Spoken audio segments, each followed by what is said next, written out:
Saludos a todas y todos. Les saluda Sandra Guzmán, directora general del Grupo de Financiamiento Climático para Latinoamérica y el Caribe, GFLAC, y les saludo desde la ciudad de Dubái, en los Emiratos Árabes Unidos, en donde se estará hospedando la Conferencia de las Partes número 28 en el marco de la Convención de Cambio Climático de Naciones Unidas. Sin lugar a dudas, esta es una sede altísimamente cuestionada en el contexto de cambio climático, un país principalmente productor de petróleo. Sin embargo, la sede que hospeda las conversaciones para avanzar la agenda de cambio climático. Hoy quisiera enfatizar 5 de los elementos clave que quisiéramos sacar de esta conferencia de las partes, particularmente en materia de financiamiento climático, porque no hay que olvidar que tras la entrada en plena implementación del Acuerdo de París, uno de los elementos críticos es precisamente el financiamiento.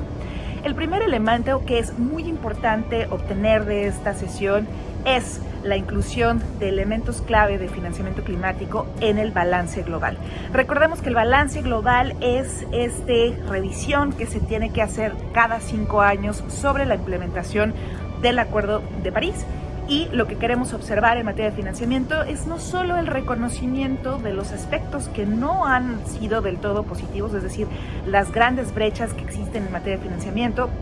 como lo que es el financiamiento para mitigación, que representa el 80%, mientras que el financiamiento para la adaptación solo representa el 15% del financiamiento internacional. Entonces, el balance sí que tiene que reconocer esas brechas que existen, como el incumplimiento, por ejemplo, de los 100,000 millones de dólares que los países desarrollados comprometieron a los países en desarrollo desde el 2009.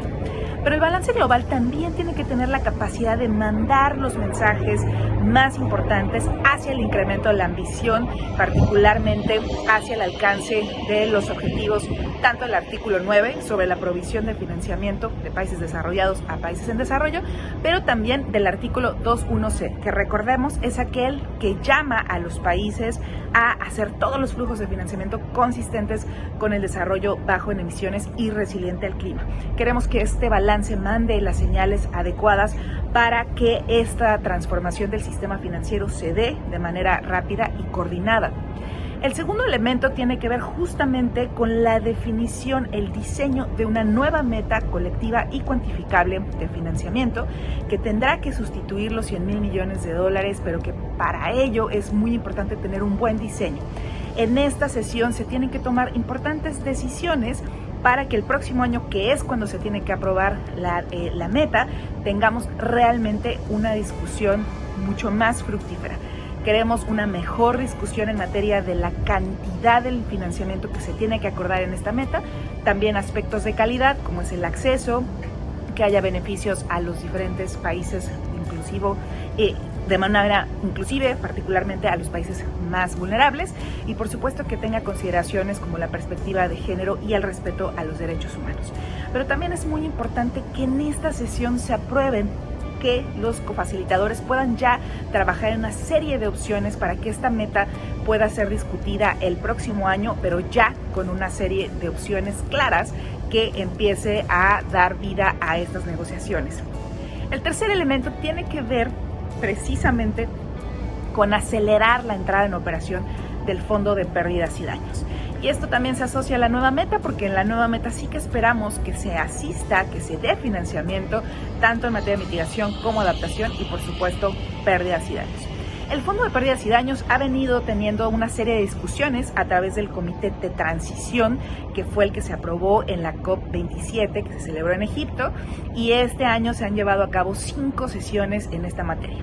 Si bien ha habido acuerdos que no han sido del todo acogidos, por ejemplo, el hecho de que el Banco Mundial será quien gestione los fondos de este Fondo para Pérdidas y Daños, que no es una medida que los países en desarrollo estaban del todo de acuerdo, pero que llegaron a ciertos acuerdos más o menos tibios, pero de todas maneras acuerdos importantes, como es que haya una serie de condiciones para que el Banco Mundial no interfiera en las decisiones y solo se encargue de gestionar. Aquí habrá un tema muy importante que hay que defender desde los países en desarrollo, y es el tema de acceso. Que el Fondo Mundial no esté trabajando con el Fondo de Pérdidas y Daños a través de préstamos que siguen endeudando a los países, sino que haya una mejor calidad en el acceso y, por supuesto, en la gestión de los recursos en materia de pérdidas y daños. Un cuarto punto tiene que ver con la necesidad imperante de sacar los subsidios a los combustibles fósiles. Recordemos que ya se había aprobado que tiene que haber una reducción de los subsidios ineficientes, sin embargo no tenemos un acuerdo para cuándo esto debe salir, y si esta COP realmente quiere ser exitosa, un acuerdo para cuándo estos subsidios ineficientes deben salir es muy importante, y yo no solo hablar de los subsidios ineficientes, sino también un acuerdo para sacar todos aquellos subsidios asociados a los combustibles fósiles de las matrices económicas y sociales de nuestros países. Y por supuesto, un quinto aspecto que va a ser clave es realmente trazar una ruta de trabajo para alcanzar el objetivo 2.1c del Acuerdo de París, que como decíamos va a ayudarnos a transformar los flujos de financiamiento. Desde luego, todos los países estarán llamados a lograr esta alineación de los flujos de financiamiento, pero será siempre muy importante que se haga con base en el principio de responsabilidades comunes pero diferenciadas, porque obviamente los países desarrollados tendrán que ser aquellos que lideren este camino